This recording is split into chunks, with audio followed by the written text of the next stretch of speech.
Is there ever a time when you should give a child or your children an inheritance early? Well, I'm going to share some of those circumstances as well as some of the common questions that we get about this very issue. That and more coming up.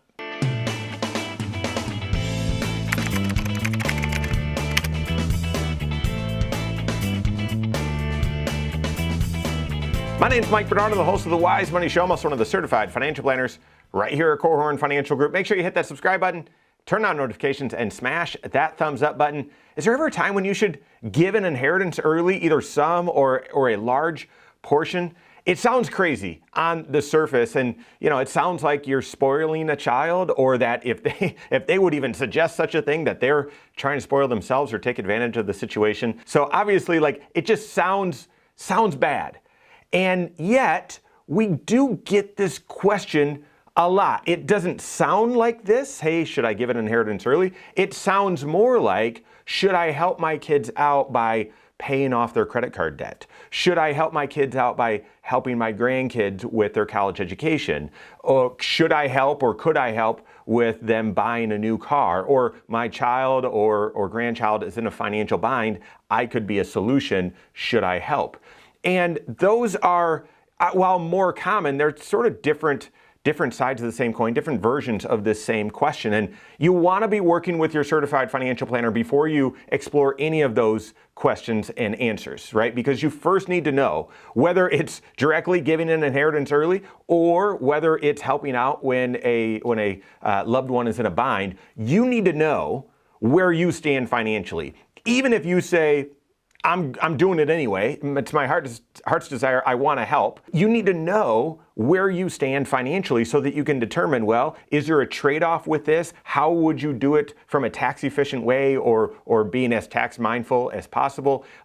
Does it make sense for your financial situation? And even guys, this gets a little controversial, especially when helping a child or grandchild out of a financial bind by you solving this problem. Does it actually solve the problem? The analogy I give all the time is my wife works in the dental field. She fills cavities all day long.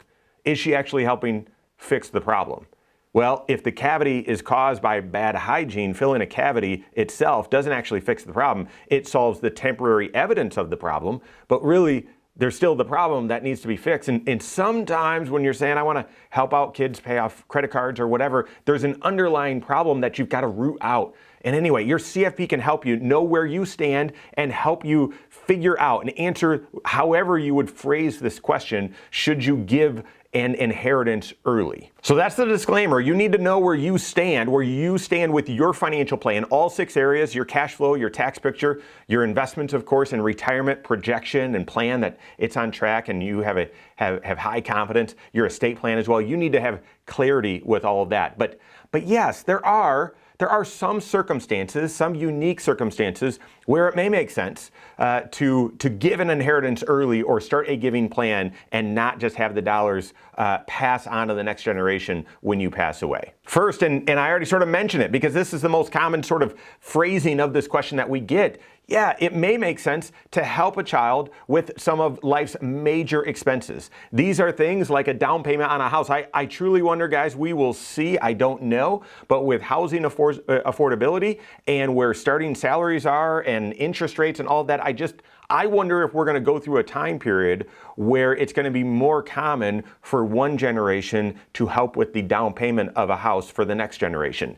And you might say, that's crazy, I would never do that. A few generations ago, that was a little bit more common. Obviously, not everyone has those resources, but helping with a down payment on a house, helping, as I mentioned, helping with college education or your grandkids' college education, helping with some of those major life expenses, especially over the past 5 years, as the money supply has absolutely skyrocketed and we've seen inflation follow. Helping with major life expenses is a way, in a circumstance where it may make sense to give some inheritance early.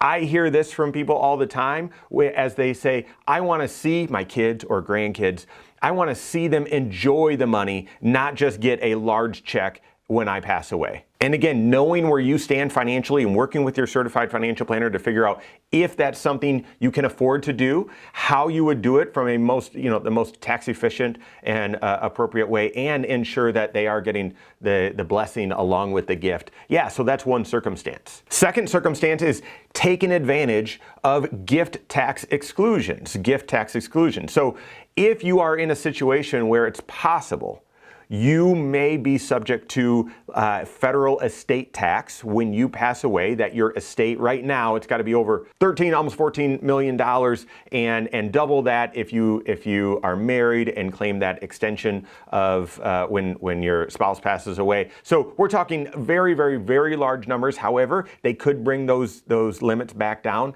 Federal estate tax is nearly 50%. It's a little bit lower than that, but it's a significant tax. And so if you think, well, I'll never get there, or geez, there's maybe a chance, spreading out the gifts throughout your life via taking advantage of the annual gift tax exclusion can be an enormous help towards reducing those future estate taxes or the chance that you would face them. Currently, 2025, anyone can give anyone else up to $19,000 a year without that gift being taxed. Sometimes when I say that, people think, okay, I'll give $19,000 from my IRA directly to them. You said it's not taxable. No, it's not gift taxable.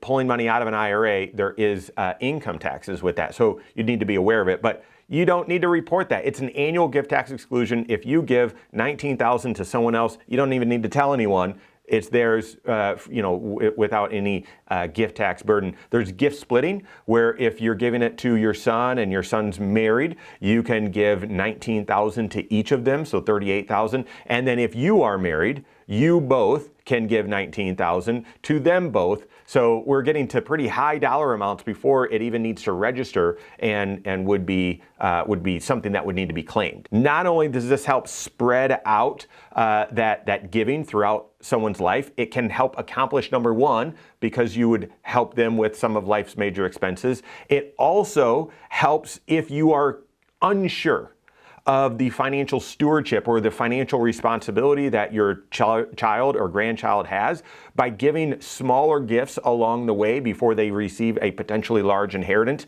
You get to see, well, how do they handle money?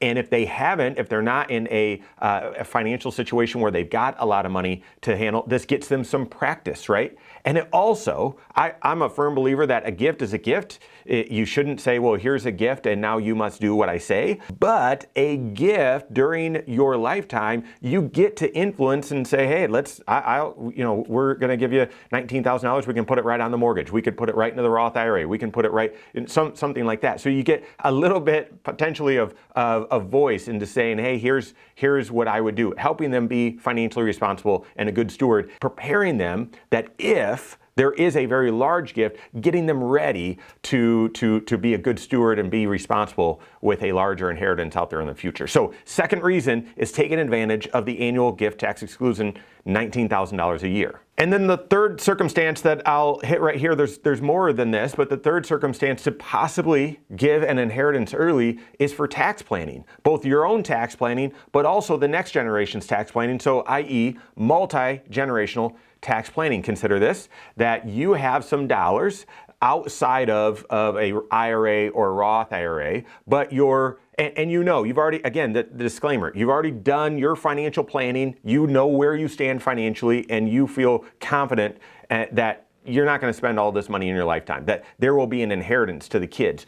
You could take some of your dollars, now that you're in retirement, you could take some of your dollars that are not growing tax sheltered.